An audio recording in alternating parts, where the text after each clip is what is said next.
Hey, dude. Hey, what's going on, Sam? I'm so glad we can finally make this happen, bro. This is really exciting. Loving the Mccartney shirt. We're off to a great. Oh my God, this is the Beatle Room. We're already here.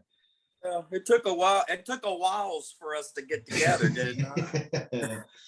Oh my God. Don't Hey, don't.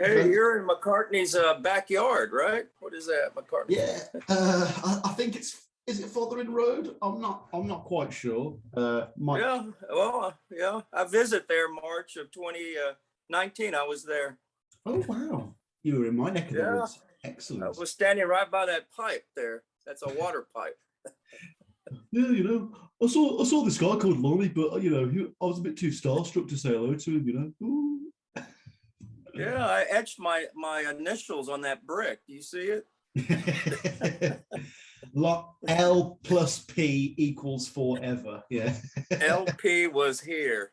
I think they probably erased the brick, like they erased McCartney's signature on Penny Lane. Was it on the Penny Lane? He signed Penny Lane or Abbey Road or something No, like that. wasn't that the one that got stolen or something? Because I know Abbey Yeah. Road. Yeah, I mean, why wouldn't you steal it? Like, I judge the fans who don't steal stuff like that. Like, the Lennon and Yoko Acorn at Coventry Cathedral. It got stolen the day after. I'm like, good. Yeah. Well, let Oh. me just say, half of my collection was actually not stolen. I never took this. I never took this from the museum. Allegedly, That was Desi Hoffman's exhibit back, I guess, in the 90s. Wow. Oh my gosh. Well, Right. back in my Beatles room. Yeah, don't spoil too much of it, because I'm gonna launch right into the episode now. Let's just dive right in. Wasn't sure how this agenda works. Yeah, so basically, we'll do a little bit of a chit chat about collecting and memorabilia and how you got into that kind of thing at the start. Oh, okay. And then we will go right into your 5 items. So if you're comfortable, if you're ready to go. Man, I've been ready. All my life. Been a while. It's been a while since I've been ready. It's been a while. Okay. I appreciate that. Now let's dive right in. 5, 4, 3. Hello, and welcome to another Macca in Your Attic, a Paul or Nothing spin-off show where we find the primo tit and tat of McCartney memorabilia. Today we're going to see 5, or maybe a little more in the case of my guest today, because you can see behind him strange, unique, sentimental, rare, fascinating items from their own Paul McCartney / Beatle collections, each with their own unique story. The Beatles jump right in. As always, check out the Patreon page for access to loads of episodes that are still in the can. Hit me up on paulmccartneypod@gmail.com and at McCartneypod on Twitter if you ever want to say hi. Today, everyone, I am joined by the better half, or better third, of one of my low-key favorite Beatles podcasts of all time. I remember being absolutely enthralled by their Flaming Pie series that they did when that was released a while back. Of course, I am talking about the exceptional foil to Ed Chen on the fabulous When They Was Fab podcast. And like I say, I've been enjoying their banter for many years, but I'm not talking to Ed Chen today. I'm instead talking to the powerful Lonnie Pena. Lonnie, welcome to the show. Thank you so much for coming on. How are you, my friend? Actually, Ed purchased this t-shirt for me.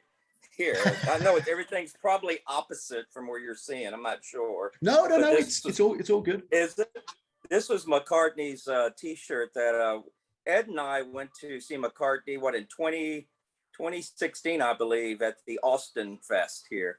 And so I waited and I held Ed's place in the front, part of the audience. He went to grab a couple of t-shirts. So thank you, Ed.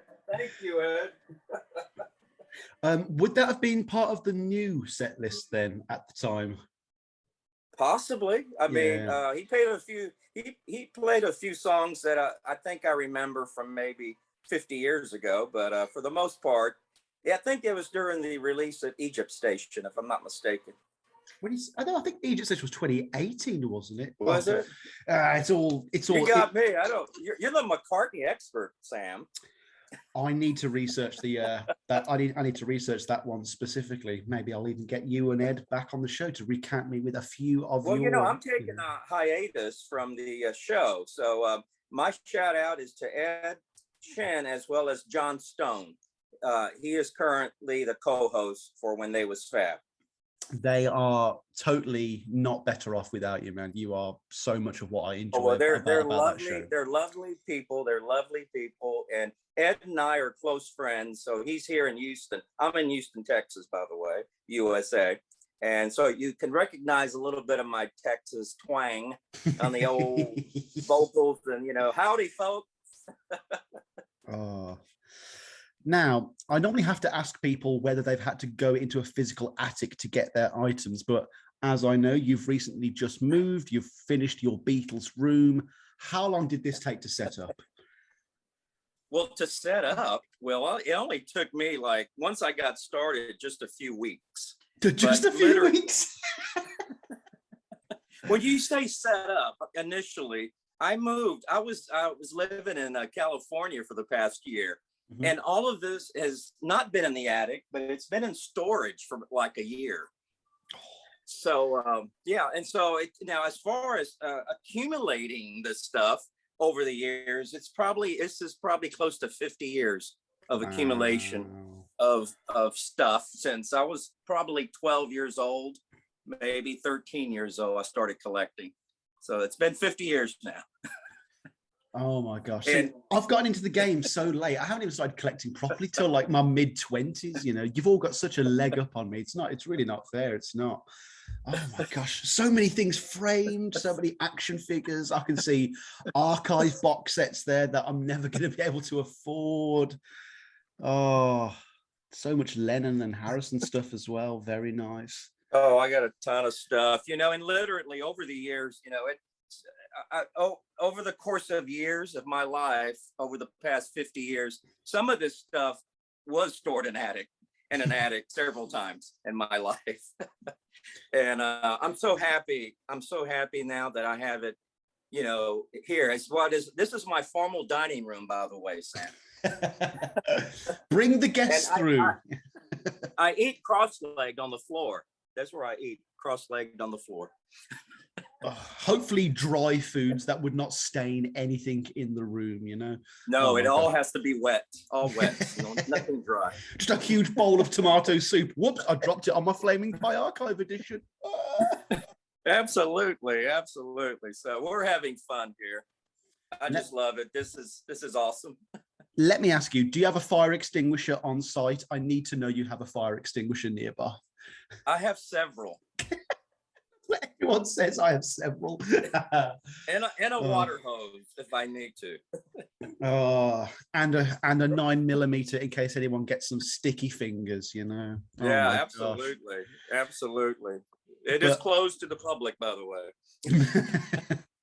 Is that an actual butcher cover right there by your head? It is actual, yes. Oh my God. Right here, folks. You can see it. Oh. This is just going to give me anxiety. Album. This is lovely framing work as well. You've actually made the effort not just to get some cheap MDF IKEA stuff there. I'm very happy. Yeah, it took a while. This is a labor of love. It really is a labor of love, and I have an empty pocket moving forward. So I'm still working, by the way. I don't think I'm going to be ever able to retire. Unless I sell this stuff, and I'm not selling anything. Ooh, is that the new George Harrison box set I see there as well? This is. You didn't want to splash out on the gnomes then? No, I'll leave that to the young folks who could afford it. Oh my gosh. What do you hope is going to be the next archive re-release from McCartney? I am really hoping it's going to be London Town or Back to the Egg. Or both, maybe the same package deal, possibly. Double box set like Wildlife Red Rose, that makes sense. I'm a little biased here, I know, because I'm working on an episode specifically about it. I'm hoping for Off the Ground. I'm really hoping for a big Off the Ground box set. Well, Flowers in the Dirt has been released already, so yeah, that would make sense at some point. I think so. They did skip forward to Flaming Pie, but I think that was more Beatle nostalgia more than anything, because that was his, post-anthology album, of course. But you say this has taken 50 years. What was the starting off point? What first got you into collecting the memorabilia as opposed to just listening to the music? Well, funny you should ask. I'm actually standing right in front of the first item I ever purchased. Oh yes. I'm gonna dig it out here. Dig it out, and it's not this. It's not this. These are album dividers that you would find in stores back in the 70s. It's not that, by the way, but what it is. It's still very cool. I have about 5, 6, 7 copies of these albums now, but this is what started it off for me. This is Meet the Beatles. Meet the Beatles, USA. It's an awesome. I think this is the one without produced.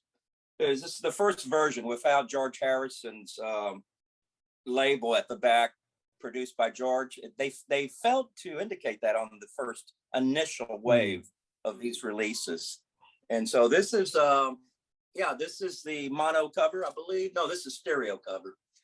But this is what started it off for me, Sam, and it was probably the fall of 1971.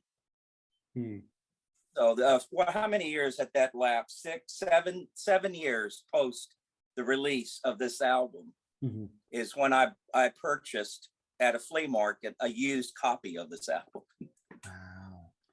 And are you the only person in your family with a collecting streak, or did anyone else in your life have collections? No, actually, it's somewhat unfortunate to some degree, but I am the youngest of I have 3 older siblings, much older than me. Okay, much older than me. I think my brother who's next to me is 8 years older than me. Oh wow. So my oldest brother, he was 20 years old in 1966. My oldest brother. Oh wow. And I was, I'm 12 years younger than my oldest brother. So I was 8 years old in 1966. And none of my siblings cared for the Beatles. My older brothers were musicians. They were jazz musicians. Oh, so, okay. Rock and roll was fundamentally not in their veins. They were technically trained, professionally trained jazz musicians. So it's pretty incredible. That's him calling now. They're calling now. I think that's my brother. He just saw the show. Wait a minute. Yeah. Sorry, bro. Hey, I love the Beatles, Lonnie. Don't you lie about me. Oh. So these albums that Meet the Beatles, it just, I was collecting at that time in 1971. I was listening to Emerson, Lake and Palmer. I was listening to Yes. I was listening to very early Genesis with Peter Gabriel. Yeah. I was listening to Motown, Stevie Wonder, Marvin Gaye. I wasn't listening to the Beatles at the age of 12, 13. And at Meet the Beatles, I brought it home, played the first song on that album as I saw her standing there. Yeah. And my life changed at that moment in time. I can imagine so. Like I've said this a few times now, both on the podcast, on this show, that whilst us Brits get very snobby about the American albums, like the fact that you have albums that start with "I Want to Hold Your Hand" or "I Saw Her Standing There," that's so powerful. You can't top that. You can't. Yeah, the power of marketing, right? Just put a really successful single at the front. It's going to be amazing. And that's still really true to this day. Oh my gosh. And I didn't start collecting the UK albums until literally the box set. This box set came out in 1980 here in the US. These are the Parlophone blue box set from 1980. And that was my first exposure to UK releases. I'm just flabbergasted by this room. Back to your Meet the Beatles album. Is everything in chronological order? Is everything in alphabetical order? Is it color coded? How's this all sorted? These are chronological order. Meet the Beatles second album.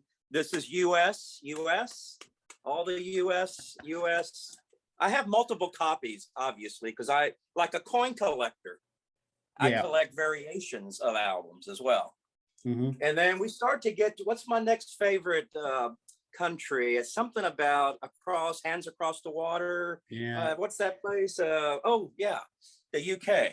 These are UK releases here. Everything here, all the UK. Oh, look at all of that. Oh, I'm drooling here at this. I got a few, yeah. And then I've got German releases here, all the Germany releases.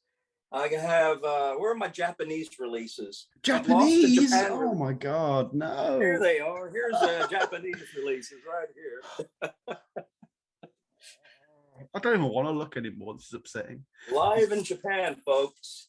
Hey, this is one of my favorite, talk about, something went crashing. But anyway, here's my Hey Jude. Only available in USA and Japan, right? Did they eventually release this album in UK? They released a version of it on CD, I believe. I don't think there's a vinyl pressing here in the UK. Okay. Do you have a version of that says The Beatles Again on the spine? Oh, I wish I did, but I do not. Oh, I found something he doesn't have, folks. There's something he doesn't have. Let me open these. But don't take off on me, Sam. There's light in here.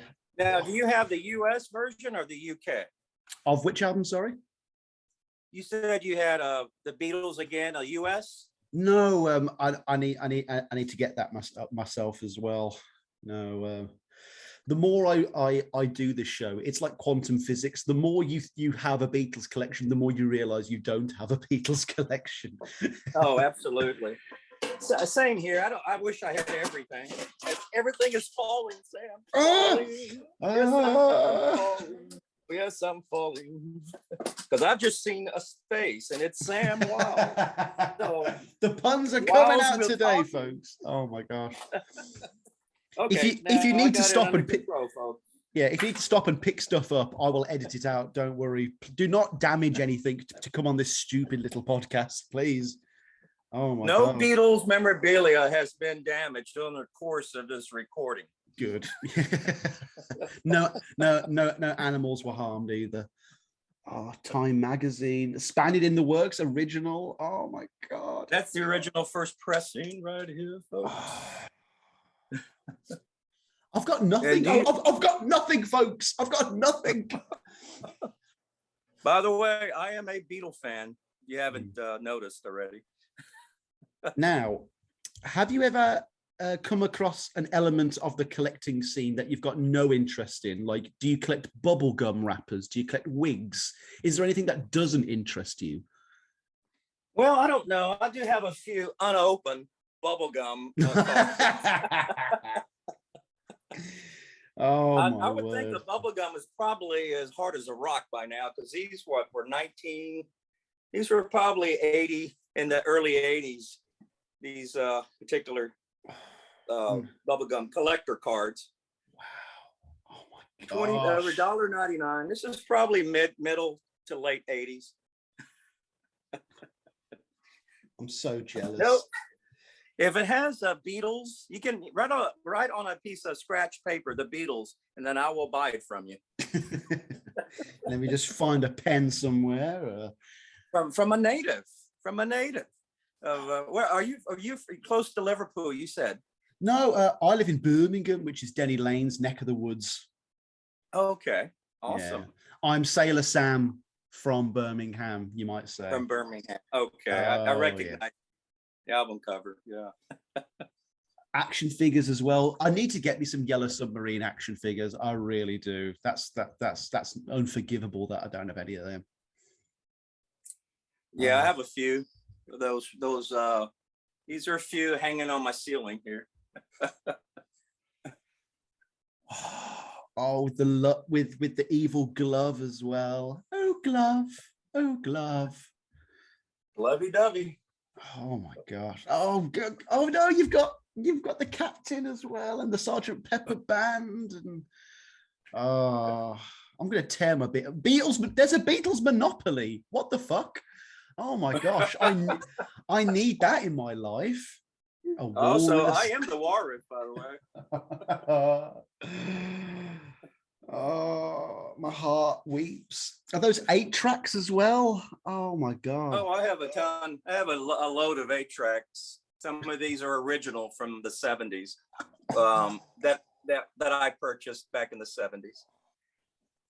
You know what? I feel like I'm making too many silly faces. The glasses are going back on. Here's one with an alternate Yesterday and Today cover. This is an 8 track. My gosh. Possibly my least favorite format that's ever existed. I'm not gonna lie. It was terrible. Here in the States, US, we called it roadkill. Because back in the day, as you drive the roads and the highways, you would see tapes and tapes on the side of the road. You know, awesome. Tapes were made up of about 1,800 feet of tape in the 8 track. And they was very poor quality.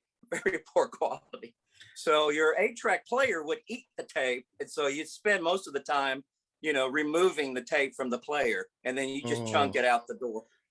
My gosh. And they'd change the song order, and they'd sometimes cut a song in half. Oh yeah. Oh, a RAM 8 track. Oh my god. Oh my lord. My sweet lord. Oh, that's a different podcast, Sam. Oh my gosh. This is incredible. Never give out your address, Lonnie. Never give out your address. Oh my word. There's just part 1 of a White Album 8 track. Okay, let's think of obscure things. Do you have any of those weird, long American CDs that are like rectangular rather than square? Come on, I know you. Oh, I do. Yeah, come on. There's a couple of them. It was within arm's reach every time.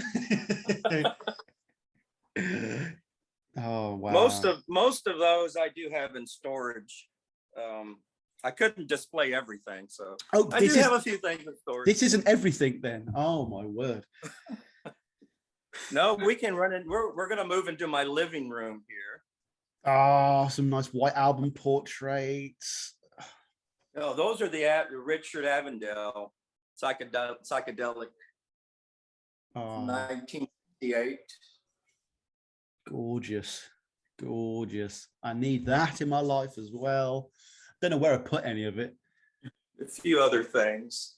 This is a Yellow Submarine laser disc. A laser disc? Are you kidding me? Oh my. Oh. My dream, Lonnie, is to get Jurassic Park on Laserdisc. I need to make that happen. Oh, but Yellow Submarine. Jurassic Park. Yeah. Oh, I have a Space Odyssey 2001. I have the original Star Wars, the New Hope on Laserdisc. That's like one of the original cuts of that movie. That's like one of the only ways you can watch that now. Oh my word. And I have a portrait of Paul McCartney here. You can appreciate this. Is that an original?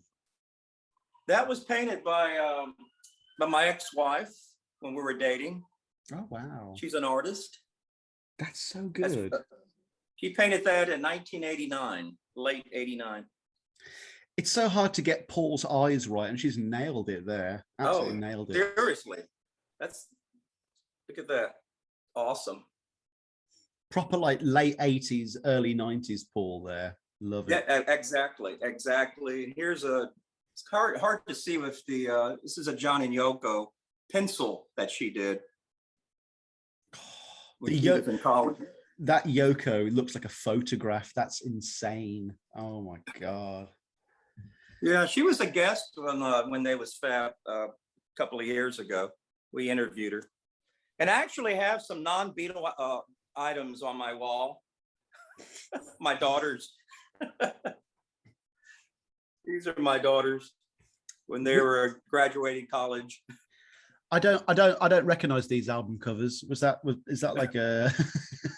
That's that's the other part of my expenditures. Beatles are one, and then my daughter's the other. Yeah, but please, people, do not make him choose between them because I'm scared of what the answer might be. Do not, please do not. Have you ever had to have a purge of these items? Have you had to sell or make room for stuff or?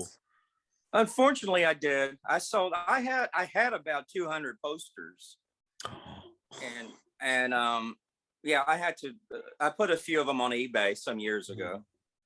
Yeah, I sold about 50, so I only have 150 left. Only, okay. Yeah, and those are in storage. I don't have enough wall space here. Oh, is that a tug of war stand in the background there? That's a secret for later. Oh, folks, I may have spoiled something there. That's funny. A secret for later. Now, are you going to record shops, knick-knack shops, or are you getting most of your own stuff on eBay these days? Well, to be perfectly honest with you, I've to some degree I stopped collecting. Mm-hmm. I wonder why. Most of what you see in this room, with very few exceptions, were collected pre-1995. Oh, so pre-internet, you actually had to know what you were looking for, go out, find it, haggle with someone. I mean, yeah. Were you there during the days of Beatle Fest where you'd go to someone's bedroom and do the secret knock on the door? For bootlegs? Yeah. I have a couple of items from those, hotel room visits. But yeah, most of this was, other than the box sets, I'm still purchasing, obviously, the box sets that are released, the Beatles Deluxe, McCartney Deluxe, and the All Things Must Pass. But as far as memorabilia is concerned, I've kind of stopped collecting that. Okay. Just because it's You've got to give me a chance. That's why. You've got to give us other guys a chance to buy this stuff. Oh. All of these magazines you see here, I collected during the 70s and the 80s for the most part. They're pristine. They're so pristine. Oh. I don't know if you can see some of the stuff. Oh, okay. It's hard to get the camera going here. Oh my gosh. Great picture of Ringo there. My word. Here's love. Just a ton of stuff. Tell me what you see. I see a lot of stuff I need to get. I need to get my hands on. My word. It's so annoying. So much stuff. I like this. This is a jazz magazine called Downbeat. I'm not sure if it's still in publication, but this was an issue in 1969 with John and Paul on the cover. I'm sure your brothers will have read that at some point. Yeah, I made sure that they saw I had that in my collection with a little, tip to the hat to jazz. So you've mentioned the archive releases. We've touched on Harrison and the Lennon camp putting out all of this stuff. How do you feel about the current state of Beatle product, the quality of it? Do you think there's too much coming out too fast, or are you able to keep up? Well, it's I kind of have to budget myself, but like with this last McCartney release, McCartney 3, it was kind of ridiculous. Having said that, I think I have how many McCartney 3s that I collect? I think I've got like 4 of the vinyls. You haven't got a 333. I will literally end the show now if you've got a 333 one. Oh my god. Oh no, I wish I did. I don't even know where my McCartney stuff is. See, that's 1980. Here we go down here. See, All Things Must Pass. Here's one here, but this is Splatter. I think this was a Splatter one. Oh, everyone's got a splatter but me. Fucking hell. Here's I think this one's a red. Yeah. This is the red one, maybe. I don't know. What is this one here? Who knows? There's just too many to collect. Yeah. I just put my budget here is I'm trying to save for retirement at some point in time. Retirement for me is I can spend more time with my stuff. Yes. That's my retirement. Actually, important question here. You play these records, right? They don't just sit there being unlistened to forever, do they? Well, I played them, obviously when I bought them. Mm-hmm. That was my means of listening prior to CDs and whatnot. But I have my little Blu-ray turntable here. Nice. So yes, I do play them. There's... And this playing my this is an Anthology 1 promotional album. Oh my gosh. It's it's like an EP, 12-inch EP that was released in 1995 to promote Anthology. I don't know why I started this show. It's so ridiculous. I have about 2 vinyls and a CD, and I'm sitting here like some sort of authority, and I'm looking at this room, and I'm like, I'm a little fish in a big ass pond here, folks. I really am. Well, I still have my 8-track player. I have a cassette player. I have a reel-to-reel player. So yes, I can play all the medium that I have. A reel-to-reel player. This is some real talk now. That's some real love. Right. Just a couple of. But I don't have a CD player. No, yes, I do. I do have a CD player. Thank heavens. Is there anything that has eluded your grasp, or something you regret not picking up when you had the chance? Oh well, it took me forever to find a Butcher album. Mm-hmm. So I actually bought this one on eBay, this album. So yeah, I regret in the 70s, I had several opportunities in the 70s when these albums were really, really perfect shape. This is a little rough, this album here. But yeah, they were going for maybe $100 in the 70s, no more than $100, $120. I paid a bit more for this one here on eBay. But I regret not buying a few of these in the 70s. Of course, my minimum wage here in the States was like $1.20, which is probably like 70 pounds back in the 70s or whatever. Not 70 pounds, but whatever $1.20 would equate to. My word. So I picked up most of this. Sergeant Pepper picture disc. Oh. Yeah, that was this was released in 1978. And you cannot see it on the video, but right up here it says "Hold for Lonnie." That's excellent. That was back when you can call the record store. Back in '78, I called the record store and I said, "Do you have the picture disc of the Sergeant Pepper?" Because they were releasing various picture discs, Abbey Road, Sergeant Pepper. And he said, "Yes, we have one copy left." And I said, "Can you hold for me?" He said, "Sure. What's your name?" And he wrote on here, "Hold for Lonnie." No, my dad's copy of a Sergeant Pepper that he bequeathed to me, on the top of it, I think it says something like "for Doris." I'm like, "Who's Doris?" And it's like, "Oh, that's my neighbor who I stole it from." I'm like, "Well, Dad, thank you for that, because I've got an original Pepper for that because of that." Oh my word. Or Doris.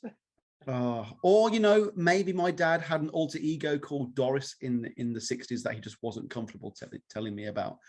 Who knows? Well, there was a popular person in the 70s, 60s called Doris Day. Yeah. Oh my gosh. If he's my age, I don't know.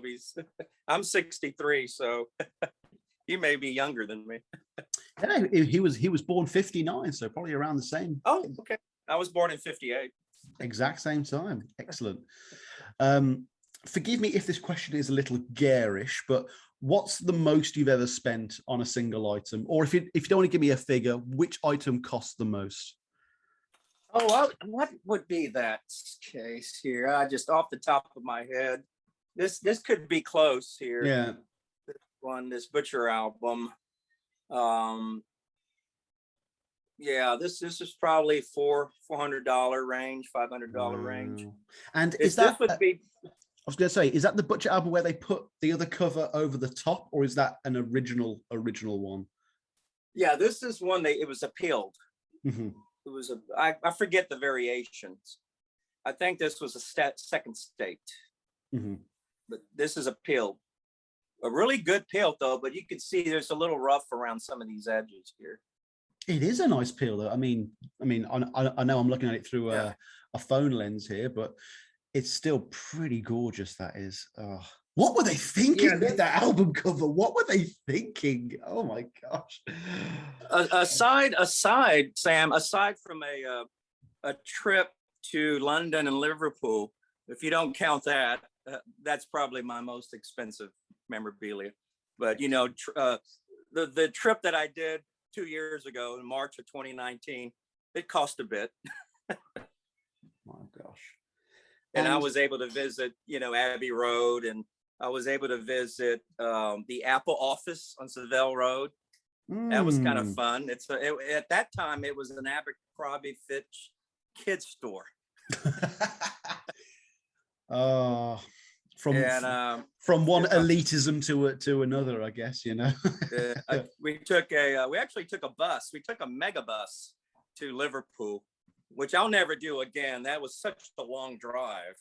It took us 6 hours to get to Liverpool. Yeah, just get the train, folks. If you're in England, just get the train, or every time. Yeah, I will do that next time. But just being able to walk into Lennon and McCartney's childhood homes it was awesome. You know, you have to book that in advance. Oh yeah. And I got tickets in advance, and I'm so happy that I did that. My youngest daughter, Julia, she did her fall semester at University of London, and in 2018. Mm-hmm. So she was my guide. She knew the subway systems and everything. So very fortunate for that. And what an excellent excuse to come to England, you know. Absolutely. Absolutely. Final question before we dive into your 5 items. Is the phrase, will there ever be enough Beatles product, really a redundant statement by this point? Oh, goodness. There's always going to be new interest in the Beatles by those of you who are much younger than. I consider myself a first generation Beatles fan, because I was, you know, I remember the Ed Sullivan Show here in the States, mm-hmm. and when it was broadcast live. But, you know, like yourself, Sam, I imagine you're probably, in your 20s, maybe? I'm staring both barrels down at 30 now. I just turned 29. Oh, I'll see. You're getting up there. So you're going to have to pass a baton. You're going to pass the baton to the next generation. Yeah. And just recently, my great nephew, he spent a couple of days with me, my nephew's son, and he's a huge Beatles fan. He's 7 years old. Oh, excellent. And he says, can I take something home with me? No. Just slap his hand like that. No. Get out. My initial thought was not only no, but heck no. Heck no. But can't sign it. Oh. No, bless his heart.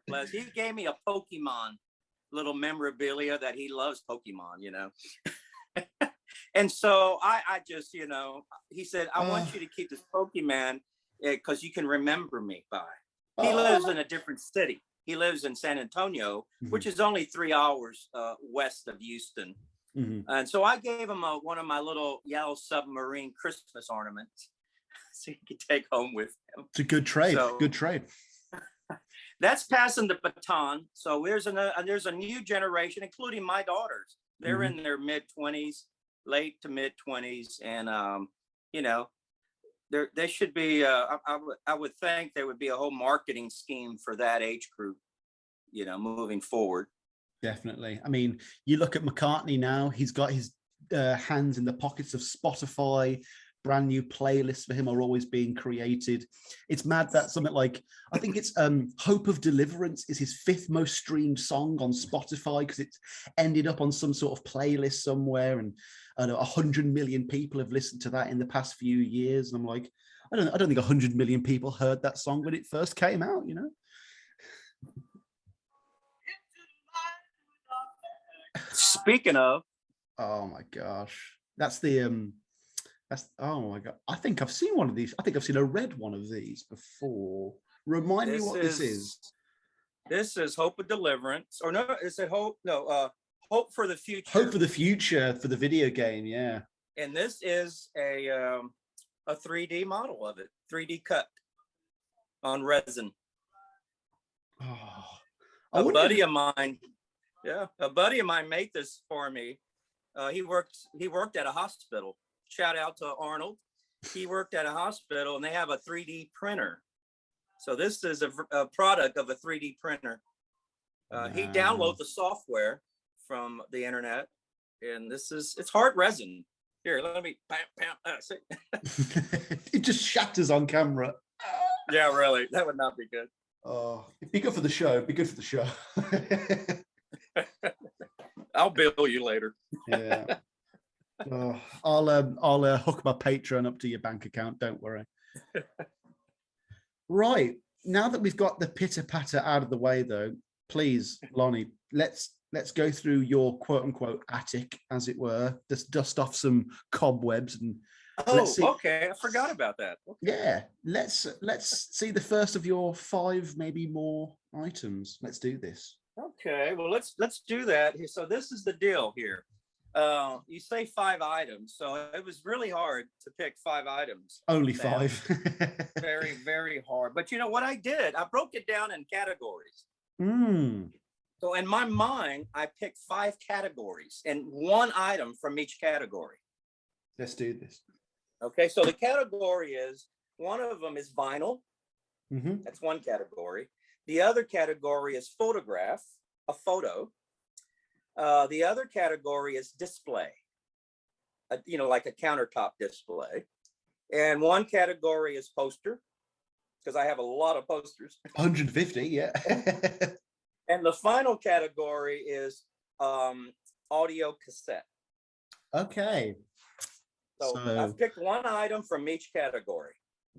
So what would you like to start with? Vinyl. I want to see the vinyl. Oh, okay. So I have to pick up this thing again, and I have to move over here. Gotta run over here, and I've got to go through all these albums. Don't knock anything off, for God's sake. Okay, let me see. No, it's not this one. This is one of those hotel visits in the Beatle Fest. It's not this one, by the way. This is the McCartney World Tour 3-album release from 1989. But it's not that. It's not that. No. I had the privilege, by the way, of going to Los Angeles in November of 1989 to see Paul McCartney at the LA Forum during his world tour. Wow. And which was the one before that. The last time he was in the U.S. before 1989 was in 1976, by the way. For Wings Over America, yeah. Good. Right. So I did, me and my buddy Arnold and a couple of other friends, we flew to Los Angeles, and I bought tickets through the Fun Club, McCartney's Fun Club. And back then, the tickets were, I think, $30 each. 30. Oh. You guys don't know how lucky you were back then. You don't even know. Oh my gosh. Okay, well, so this is the vinyl that I want to show you. I'm going to lay my iPad down right here. And so, speaking of 1976, as you may remember from, I think you were a guest on when They Was Fab podcast at one time. Yeah, or maybe I was a guest on your show. I can't remember, but I saw McCartney in 76. I saw Wings over America on May the 4th, 1976. I was there. It's the best show ever since. Never been to the best, laser light show. But anyway, this is my vinyl This is a bootleg. It's called Paul McCartney, the original, From the Wings, the last show of his 75th That's Wings from the Wings. tour. This is Wings from the Wings, live at the LA Forum, June the 23rd, 1976. That's like the Wings bootleg. Oh my God. Well, I bought this in the summer shortly after his live show. I think this was released like a month after the show was, he played the show in the summer of 76. So this was before the Wings Over the World album that came out in December of 76. So when you heard Wings Over America, did you hear the obvious overdubs and the trickery that Paul did in the production phase of that album? I did not. I didn't even recognize it. I didn't even know about that could exist, overdubs, until much later. You know, so no, I didn't know that. I didn't know that at all. But this is a live album taken from, I guess, a soundboard, excellent quality. And it's a really neat vinyl because it's in 19 it's not red, blue, and white, is it? It's not red, blue, and white. It's actually blue, white, and red. Oh no, he's got it! I'm so upset. Oh, no. And there's no label. I actually made the label. Custom labels, yes. It came labelless. So that's blue. This is the white vinyl. This is where Paul got the idea for McCartney 3. It has to be. Probably. And this is the red. That's so irksome. Oh. And I bought this at my favorite local record handler who was at the flea market. You know what I'm talking about? Flea markets.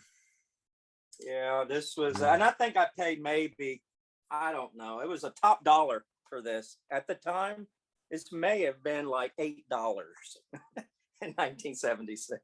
I just love the idea that there was somewhere in the US where they could print records, and they had a contact somewhere in McCartney's camp, presumably bribed them to let this recording slip through. Like, I love how nefarious it is. Like, it just, like, the closest you get these days is like, you know, when McCartney 3 was leaked twice in 2 different qualities before the album came out, but you don't get a physical vinyl of McCartney 3 a month before it comes out on a bootleg. Like, look at that. You get artwork, 3-colored vinyl. Oh, it's so cool. Oh, I love this. And it even has the banner because in 1976, in the US, we were celebrating our bicentennial. Yes. That was the I guess the cut from the Queen or whoever was at charge in the UK in 1776. Dark time, a very dark time. Yeah. So it says special bicentennial collector's edition, entire concert complete on 3 discs. Oh. So I haven't got much to say. I really haven't. It is what it is. It's amazing. Oh. So this album I've had since summer of 76. So how old is it? 45 years old. 45 years old. Oh, it's 45, but you play it 33 1/3. Oh my word. I've only played it a few thousand times. It's just a flat piece of vinyl now. There are no grooves left. Yeah. No, it's been a while since I played. Most of my vinyl, especially the collectibles, I don't really play any longer. You know, and I have every new vinyl that I get. Some of them I don't play them. I just keep them sealed. I did play the McCartney 3, the Splatter. I played that one. Pretty awesome. I have the Reimagined with the cover versions. Ooh, I have several of those, and I played one of those. Sounds really good. I love the Reimagined. Oh, I love that album as well. It was really strong. Yeah. It was really strong. And on my own personal McCartney playlist that I keep on my phone, the St. Vincent version of Women and Wives is just the one I listen to now. Oh, it is. Yeah. It is. It's way better. It's way better. Women and wives.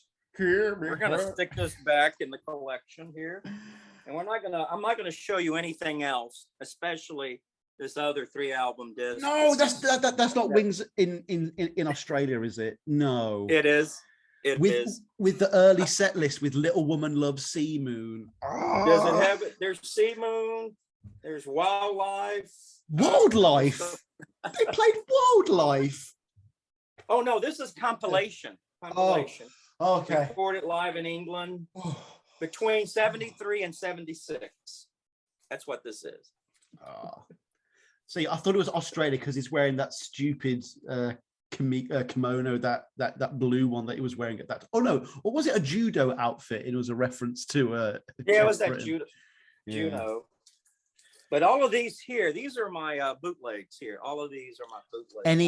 Any hot hits and cold cuts? No, but I have this really cool album here that was signed by Lawrence Juber. This is a Paul McCartney live in Tokyo. And I got to meet Lawrence I got to interview Lawrence Juber. I used to produce a local community cable entertainment program back in the late 80s. I called it Houston's Video LP. And I would interview local artists. And lo and behold, this organization in south of Houston called. He says, "Hey, we have it was a folk festival, right? Not a rock. It was a folk, and they wanted me to record the show for them. Now, this was on cable TV. This was prior to Wayne's World. I was the premise of Wayne's World back in the day. Some proper some ultra high frequency stuff going on there, definitely. Yeah. So lo and behold, who was there at this folk festival from England? Lawrence Juber.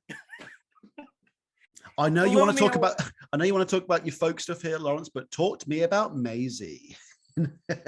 Yeah. So I got to meet Lawrence back in 1990. Actually, it was in 1990 when we had hair. I had hair. He had hair like you, dark, long hair.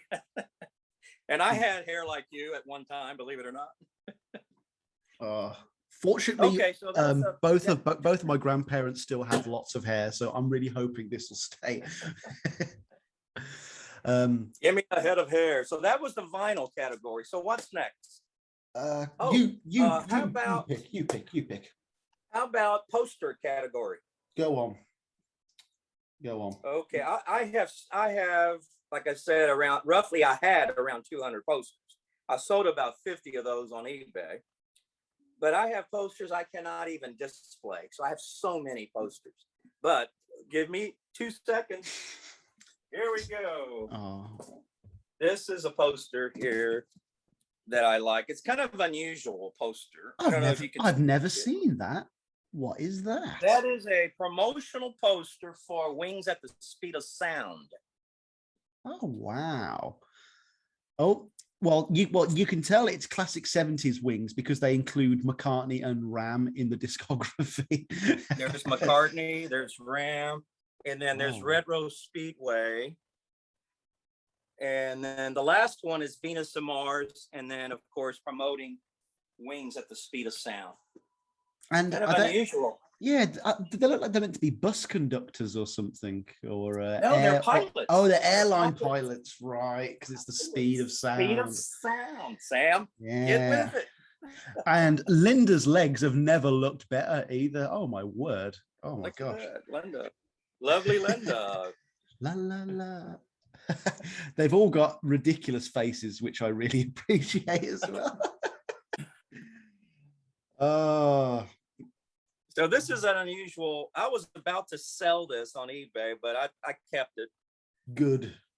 And I had it wrapped up, and most of my posters are actually rolled up in a storage. But this one here, I had it shrink wrapped on cardboard, and I only displayed on special occasions, like Sam's podcast. I love that. I've never seen that before. That's really cool. Actually Oh, bought this in the late 70s at a record convention for a few dollars. oh. You know, and inflation has gone rapid, Sam. You know, it just back in the 70s and in the 80s, you could buy things for decent price. Mm-hmm. And just the last 20 years or so, 25 years, just ridiculous. Oh no, I mean, even in my lifetime, I remember when I first started getting into the Beatles when I was at university about a decade ago, before the vinyl boom happened and like vinyl kind of came back in. You know, you could get Magical Mystery Tour for, you know, a couple of pounds, right? £5, something like that. Or you could get Abbey Road for £10 or something like that. But now the Beatles prestige stamp has gone on everything. And if you want anything now, it's £25, £30 just for a single vinyl disc. And it's like, you're preventing so many young fans from getting this stuff cheap and just getting into the music, you know? Yeah, absolutely. So I feel very fortunate I was able to purchase these. Of course, you know, in the 70s, you know, I was, you know, my wages were pretty low because it was close to minimum wage here, but you know, I've always worked, so I was always able to subsidize my collection because I've been working since I was, you know, out of high school. Been very fortunate, been healthy enough to work and to have a good decent collection as a result. Out of college, money spent, see no future, pay no rent, because I've got a big Beatles collection. Well, I did the opposite. I graduated high school on a Friday. I went straight to work for an oil and gas company on a Monday. Wow. And you had a weekend off? I had a weekend off. And I didn't go to college until I was in my 30s. And of course, the oil and gas companies paid for everything. So, you know, we got oil here in Texas, Sam. I'm just picturing people like, you know, digging and putting those huge drills in the ground, but they've all got Stetsons and string ties on, you know. Yeah. It used to be that way. You go out in the field and you see all these drills in the field. They call them horses, you know. Yes. And we go up and down, up and down. But only the big top folks make money. Folks. Oh, complaining. Did you freeze up on me, Sam? Yeah, just slightly. I'm back now. We're back. Get back. Okay, so that's my posters. Any questions about this? Any other questions? What's on the reverse? On the reverse is absolutely nothing. Classic value for money. Very rare photograph of McCartney's tongue. Oh, wow. And it's on Capitol, by the way, on Capitol. I wonder if that was a photo shoot or whether they just like painted their faces over afterwards. I've never seen. You know, I've never seen a photograph of them in these outfits, actually. So this is a special photo shoot. The background are clouds. These are the brownish is clouds, brown clouds. It's literally off the ground, the music video, isn't it? It's so similar. Oh yeah. I never thought about that. You can see my vintage thumbtack marks. Mark. I've ruined so many posters with excessive blue tack. Yeah, I know exactly what you mean. So what else? Okay, so that's poster category. We've got cassettes, magazines, and something else. I can't. No, photographs, not magazines, but photos. Oh, let's do the photograph. Let's do the photograph. Oh, okay, funny you should ask about that. I have it right here. Yes. Okay. So this is one of my favorite McCartney photographs. I don't know if you can see that. So this looks like the '89 tour or the New World tour, that kind of era, because he's dressed awfully. Yeah. The terrible outfit, Paul, but you look good. This was taken, I forget the month, darn, I think it was April 1990. This was taken at Texas Stadium in Irving, Texas. He played a big stadium there. It's near Dallas, Texas. And this photograph was taken by me. Wow. So that is an original. It's a one of a kind. Oh, one of a kind. I love it because of the backlights gleaming through. And I actually have the device I used to take this photograph. This was prior to iPhone. And you were not allowed to take any cameras with those large lens cameras. Right. They didn't allow you to take those. So there's my cameraman. I'll have to call him back. So I have this is what I took in to the hang on, I found it. 7th of April 1990. There were 57,337 people there. Well, I was the 37th person in there. And I was in the 10th row in the center, 10th row on the floor. Look at that. And I bought tickets through his fan club on the floor seats for like $30. Ridiculous. It's so annoying. It's like, oh, like not only was the world a lot smaller back then, but everything was just such good value for money. I mean, so this is the device, Sam, that I took this photograph with. Prior to iPhones and I didn't have a long lens camera, but I was able to take in my binoculars. What the hell is what what are they? These are binoculars with a built-in 35 millimeter film camera. That's the most interesting thing I've seen on this show already. That's amazing. And is the camera in like the one lens or is it bifocal? How does it work? It's in the one lens here. Wow. And here's the film cartridge. The film roll would fit in here. And everything is manual. You have to turn it. You have to turn this to the next slot. And then you click. But you snapped it at a really good point as well. Like he's not pulling a funny face or anything. It's a perfect photo. And they didn't stop me in security. Back then, they didn't have metal detectors, but they would eyeball. They didn't want you taking in cassette recorders or long lens cameras, professional cameras. But they never stopped me when I walked in with these binoculars. Did you walk with it hanging around your neck as well, and they didn't say anything? Or that was the most inconspicuous way I could do it. Yeah, just act natural. Act naturally. Yeah. I'm just a visitor to see McCartney. Oh my word! And I snapped several rolls of pictures. Most of them did not come out very well, but this one here I just love. And the lights as well, the lens flare on it, like it's really, really evocative and. Oh my God, that's so cool. Well, I love it. I have it framed, but I have a cheap frame. I don't know why.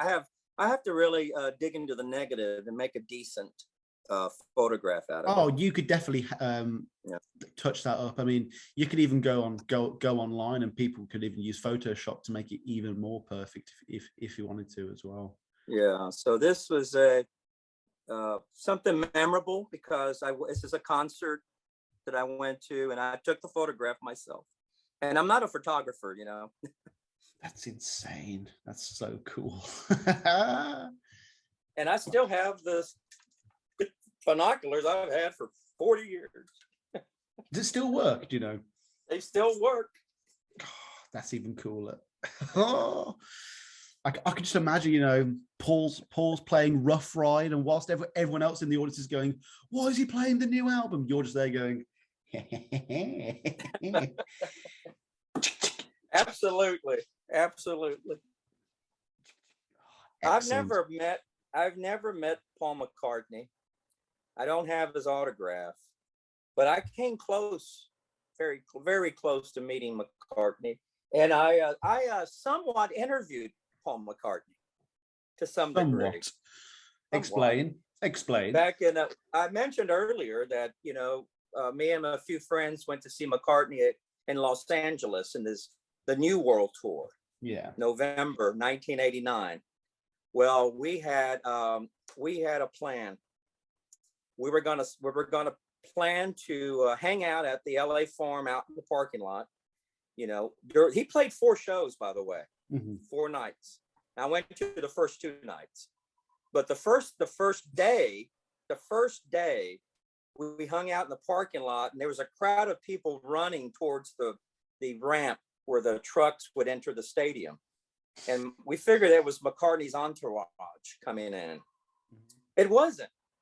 It was McCartney filming a Visa commercial in the parking lot.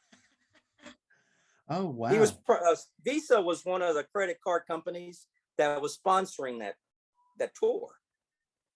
Oh, wow. And so we were in the parking lot, and I brought with me, all the way from Houston, I brought with me 2 pairs of headsets, walkie-talkies. So I had a pair, my buddy had a pair. So we strategically set up ourselves in a situation where I could talk to him, talk to me. We were trying to get closer to McCartney. Okay. So I was about 40 feet from Paul McCartney, and I have all this on film, by the way, or in videotape. Excellent. So I have the camera. It was a 8mm video. It just came out. Wow. Just came out. So I had my 8mm video camera pointed at McCartney. He was in a limousine with his head stuck out the top of the roof that was open of the limo, because he was filming back and forth, saying, you know, they were filming the Visa commercial. So they were going through take after take after take. And then one of the takes, between takes, he would kind of wave to the audience or to the crowd that was there. And I was shouting out to him, McCartney, Paul, when are you coming to Houston? When are you coming back to Houston? And he did this. And right when he was going to say something, a plane, LA Farm is near LAX airport. Oh, Los no. Angeles Airport. And a plane was passing over, loud noise. Paul, play some Carnival of Light. I said, when are you coming to Houston? And he went like this. Hey, mate. And that was the extent of my McCartney interview. You've done more than me, Lonnie. You've done more than me so far. Oh my God. But I have that exchange. I have that exact exchange on 8mm videotape. I have to transfer it to digital somehow, medium, but I have that. What'd you say, mate? Moment. I'm assuming he said, mate. He said something. What'd you say? What'd you say there? And he got sidetracked. So what's next? We did photos. We did vinyl. Display? We did posters. Oh, display. Now, you alluded to this earlier, Sam. Yeah, I saw that in the background, sneaking a wink at me. So, I have several displays. I have a Pipes of Peace. This is a Pipes of Peace display with a cassette, holding a cassette. These were countertop. What do you call it? Point of sale. Yeah, POS type definitely. Of item. And this was part of this same display. This is Pipes of Peace. That was part of the same display here. Excellent. So I'm going to talk about this display. I am not going to talk about the tug of war display, and I'm not going to talk about the No More Lonely Nights display. We've actually seen that one on the show already. I think Tom Hunyadi showed me one of them, so you don't need to. Not going to talk about. See these displays. This display here is Pipes of Peace. This was a counter. What do you call it? Point of sale counter display. This is actually a cassette cartridge. You could put a cassette in there. There's no cassette in this thing. And this was in 1980, 85, no, 83. 83, yeah. 1983. And so again, back in the day, Sam, you could go into a record store, and if you saw something like this, you would look on the back. You would flip it over, look on the back. And Oh, we've frozen again. Hang on. It was your divvy. You had dibs to it. Hang on. Sorry. Could you explain that again? It just cut out. Sorry.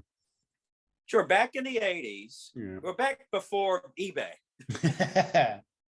you could actually ask for some of these displays, and they would freely give them to you at the record store. So what you would do is you would look behind the display. You would look for a phone number or a name. If there was no phone number or name behind the display, you had first dibs. Oh, what a world. What a world to live in. That's so exciting. So you would simply ask the clerk, says, can I have this when the promotion is done with? The promotion has completed. So you would put your name in the back and your phone number, or you would give them a little note, and they would call you. They'd call you? They would call you at your home, and it says, Lonnie, this is Lonnie. The display is ready for pickup. That sounds, that's so cool. And that's how I got these displays here. Tug of War, Lonely Nights. Most of my displays, I have a really nice 1995 like floor display here for the Beatles Red and Blue CD release. This is a floor display. That's very cool. No, I remember when the Beatles 8 Days a Week film came out, I was thinking of doing the same thing with an Asda/Walmart display, but I had nowhere to put it. I had simply nowhere to put it. Well, that's no excuse, Sam. Yeah, same with Beatles Rock Band. There was a big one at my local HMV. Shoulda, woulda, coulda. Oh my goodness. Yeah, so this is a Pipes of Peace display. I simply asked for, and just ask for it and you receive it. Oh, I'm so jealous. I'm so jealous. Receive. eBay, because store clerks. Well, are you still there, Sam? Yep. I'm here. Hello? Yeah. Okay. Store clerks, eBay put a stop to this, because now store clerks and store managers, they'll stick this on eBay. Yeah. And make a few dollars out of it. They're clever to do so, you can't blame them. So what's next, Sam? I think it's last but certainly not least cassette. Oh, funny you should mention that. We've been talking about the 1976 show, Paul McCartney and Wings. We saw the vinyl from 76. Talked a little bit about that, but I went to the show. I was there. It was initially to be in April 76, but Jimmy McCulloch broke his wrist, and they had to delay the show till May, the next month.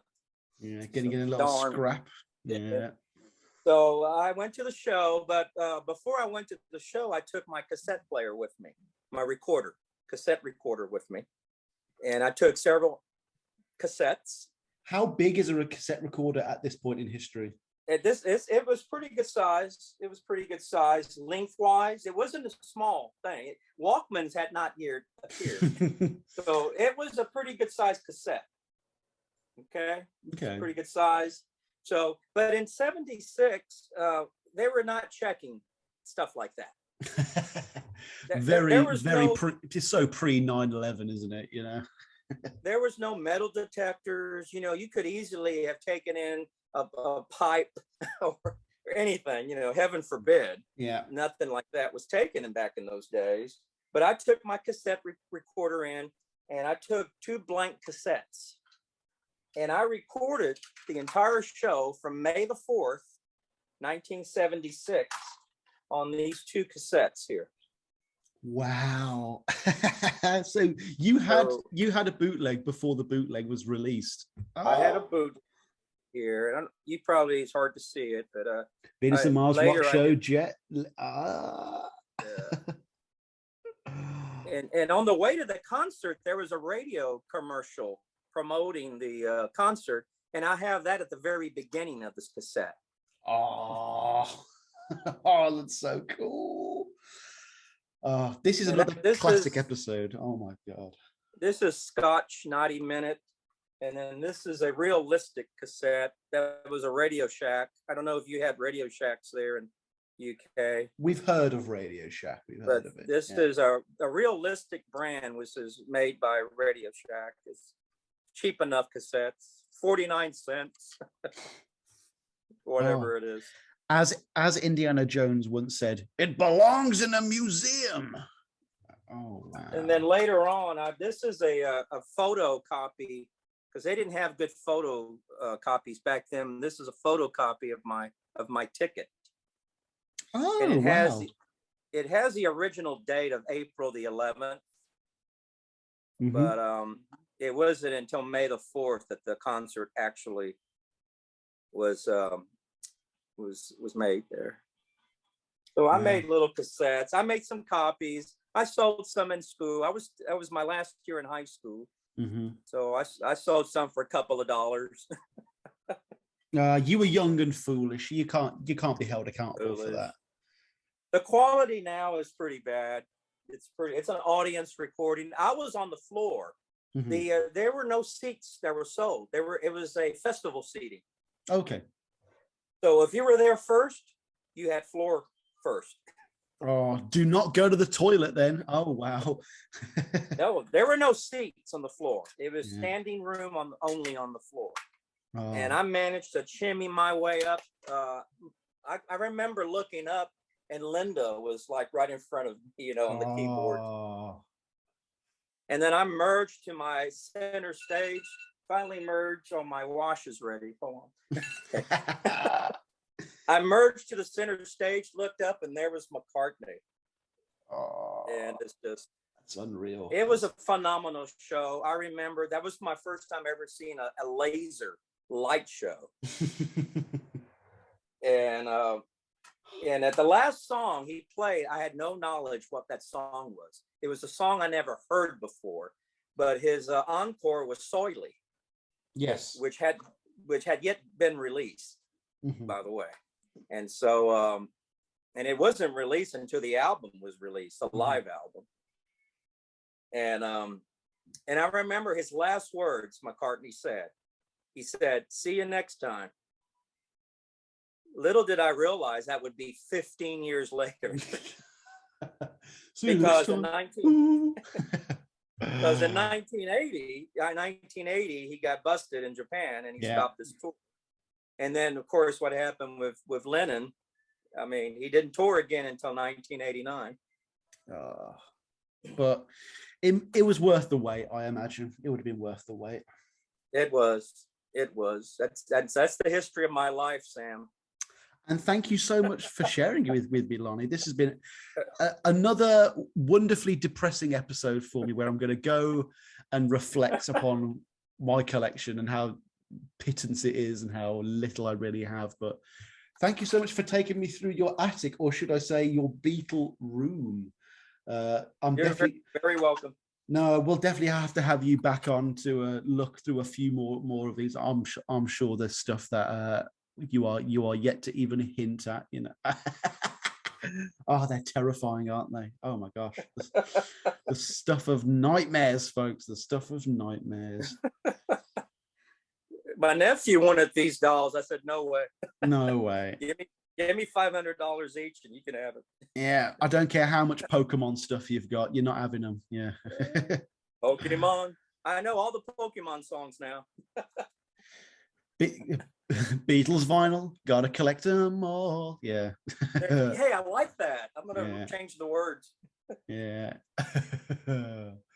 Right, everyone, you've been watching another episode of Macca in Your Attic, and I've been joined by the indomitable Lonnie Pena, who has basically just made me reevaluate my entire life and what I'm doing with myself. He's got a lunchbox. He's got a yellow submarine lunchbox. Oh. Probably with I don't have.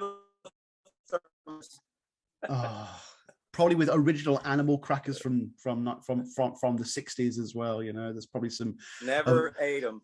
There's probably a very old apple core inside that tin, I imagine. Apple. Bad pun, I know, folks. But yeah, you've been listening to another episode of Macca in Your Attic. I've been Sam. This has been Lonnie Pena. Folks, keep listening to Paul. Keep buying Tut. Keep spending your money if it makes you happy, because that's all we can ever hope for in this world. Thank you for watching. Peace and love. Peace and love. Oh, never stop doing what you love. Never stop doing what you love, folks. Peace out. Peace and love. No more autographs. Peace and love. Bye.